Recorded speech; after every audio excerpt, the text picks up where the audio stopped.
680's Richard Southern joins us now. Richard, Tim Hortons is going to start testing all-day breakfast along with some other new initiatives as it looks to win back customers. Will it work? Yeah, well, it's been working for McDonald's, it's been working for A&W and for Starbucks, so it probably was expected that Tim Hortons would eventually get into the all-day brekkie game. Francis, they're going to start testing it out, not in Toronto, though, in some Brampton and Hamilton stores before perhaps rolling it out across the country.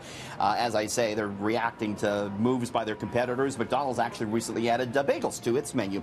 Get this, Tim Hortons says all-day breakfast will allow you to buy any version of their breakfast sandwich on donuts, so the donuts would replace the buns if you really want to go crazy, Francis. Really? Yeah.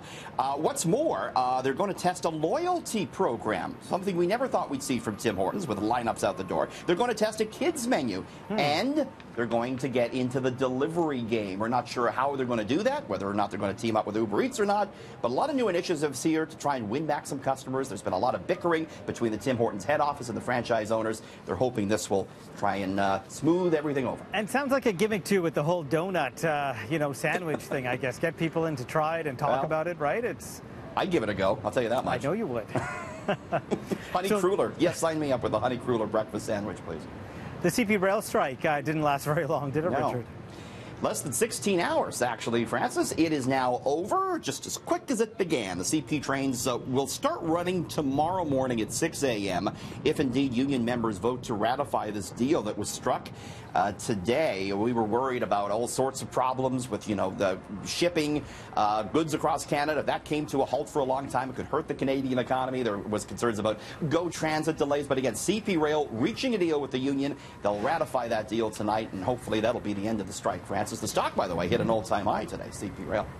Ever since the announcement of that BMO and the CIBC Simply breach, we've been getting people writing into our newsroom saying, yeah, they lost money, but eventually they got it back after a couple weeks. Do you have an update on what's going on with the investigation? I do. We've heard from both CIBC and Simply. This is what Simply had to say in a tweet today. They say, we are reaching out to our clients who have been affected to offer support. Simply is extending free credit monitoring to impacted clients. We're committed to returning 100% of any money lost from affected accounts as a result of this. Simply goes on to say that it has a dedicated team working on it and that it wants to make it right. I mean, I've talked to people too, Francis, that have had, almost $3,000 taken out of their Simply account. This is a big issue. Bank of Montreal says it too is offering free credit monitoring and that it's working to correct this issue. Not good for these banks, but the stock prices haven't been affected. Bank of Montreal actually reported better than expected earnings today, and its shares went up. And lots of questions about how it could have even happened. How? Still. It might have been a phishing attack we're hearing about, and there was a ransom asked by the perpetrators.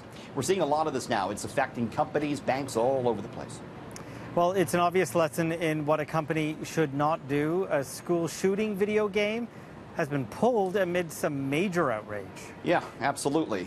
This is the game. It's called Active Shooter. It encouraged players to open fire inside classrooms and auditoriums as a heavy metal soundtrack thumped in the background. It allowed players to play through school shooting scenarios either as a civilian, the shooter, or the police. Has an on-screen counter tallying how many people you've killed. Was set to come out in a week, but there was a big petition in the States, more than 100,000 signatures, and video game platform Steam says, no, we are dropping this one. Of course, there's been 23 school shootings in the United States this year so far alone, Francis. So you got to shake your head at that, right? Who even thinks that's a good idea? I mean, I don't believe that video games cause violence, but that's just not tasteful in the environment we're in right now. Absolutely not.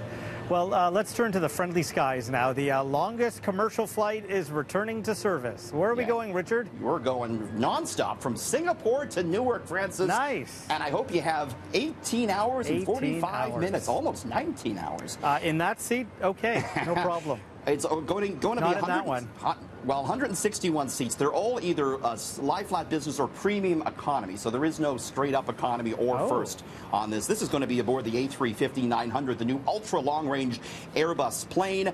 Going to take flight in the fall. Get this is the route, Francis. You go north out of Singapore, across the Gulf of Thailand and Cambodia, fly over Laos before bisecting China, Mongolia, and Russia. It then crosses the Arctic, very close to the North Pole, brushes the northwest corner of Greenland before flying over Baffin Island, the province of Quebec. Quebec, flies midway between Ottawa and Montreal before flying over New York State and touching down in Newark. Whew.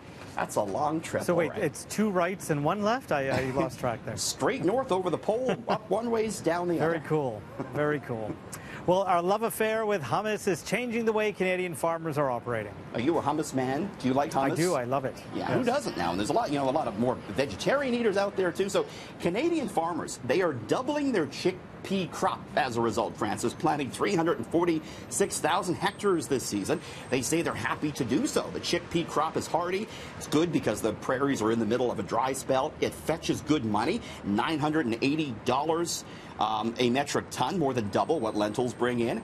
And yeah, our insatiable demand for hummus and for other vegetarian staples, many of which contain chickpea, is driving this. U.S. farmers poised to plant a record amount of chickpeas this year. Fantastic. Thank you, Richard. See you tomorrow. Here's Amanda Ferguson.